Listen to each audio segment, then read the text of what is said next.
तो नमस्कार दोस्तों, कैसे हैं आप लोग।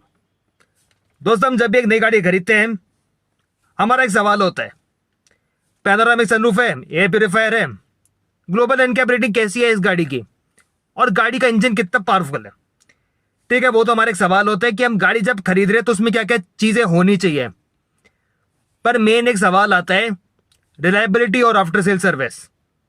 और सर्विस का अच्छी मिल रही है जब हम एक गाड़ी खरीद लेते हैं। ठीक है, अगर में तो हमने सर्विस सेंटर तो जाना ही है।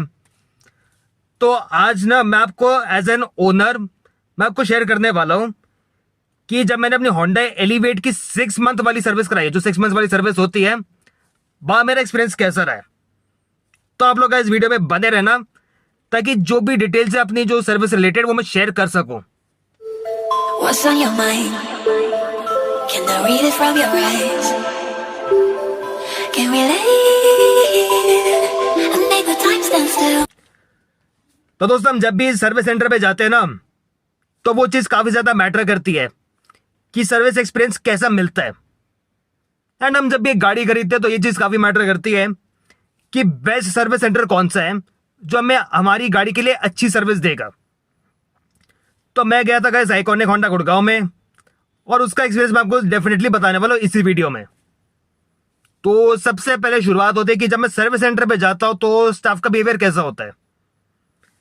पहली चीज तो ये होती है कि जो इनका स्टाफ होता है ना वो काफी पोलाइट होता है। मैं वहां जाता हूं, इनकी सीआरएम से मिलता हूं, एंड इनकी जो सीआरएम होती है वो काफी ज्यादा पोलाइट होती है। और वो ये चीज कहती है जरूर कि सर आप डेफिनेटली वेटिंग एरिया में आराम से बैठिए, आप सर्विस की टेंशन मत लीजिए, आपको बहुत बेटर सर्विस मिलेगी आपकी गाड़ी के लिए, जिसपे मैं इंप्रेस हो जाता हूं।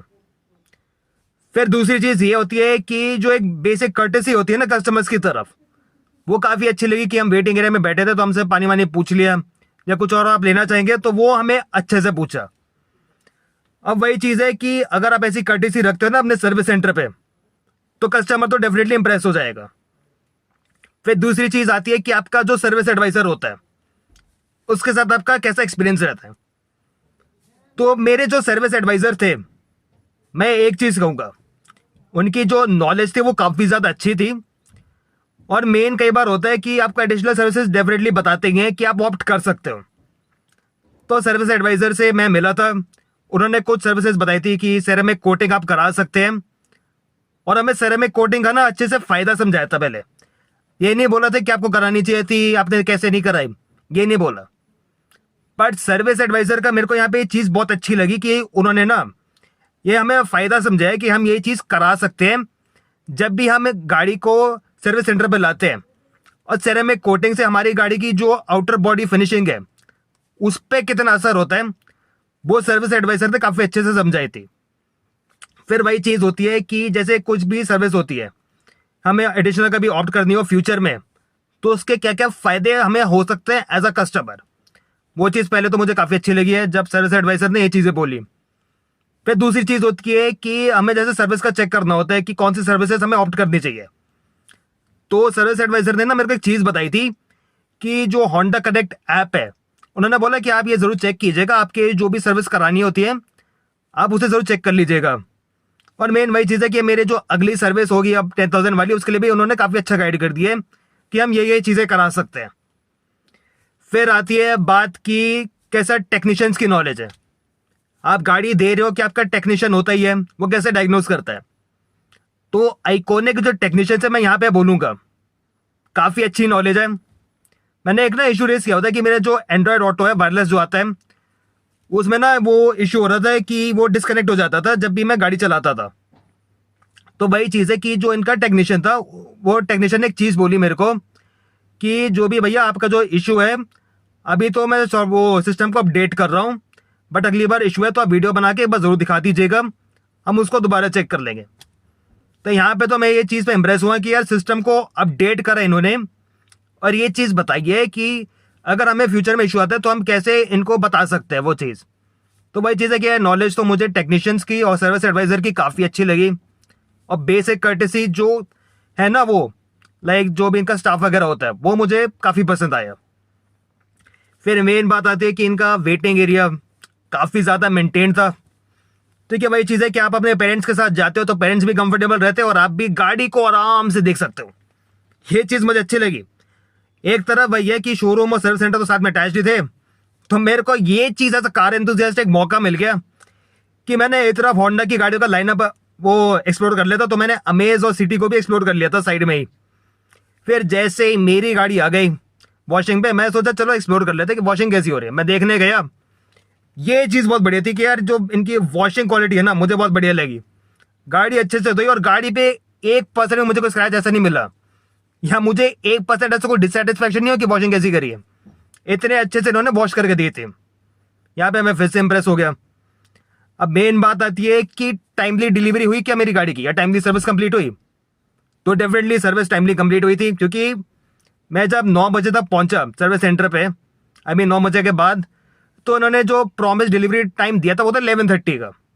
यहाँ पे अगेन मैं बहुत इंप्रेस हो गया, बिकॉज 11:30 से पहली गाड़ी मेरे को हैंड ओवर कर दी। यार और क्या चाहिए बंदे को? सामने आप सर्विस भी देख रहे हो और टाइमली आपकी गाड़ी रेडी होकर आपको मिल रही है, और तो क्या ही चाहिए आपको? स्पेशली अगर आप एक होंडा के ओनर हो और आपको चाहिए कि आपकी गाड़ी की जो सर्विस है वो आपको रिलैक्स वे में मिले। तो यहाँ पे मैं फिर से बहुत ज़्यादा इंप्रेस हो गया। फिर मेन चीज़ है कि वो जब कहते हैं ना चीज़ कि सर आप चेक कर लीजिएगा जैसे आपकी गाड़ी रेडी हो जाती है, ठीक है, मेन है इन्होंने जो टचअप वगैरह होता है ना, जैसे पॉलिश वॉलिश करते हैं एक्सटीरियर में या इंटीरियर में, वो बढ़िया तरीके से करके दिया।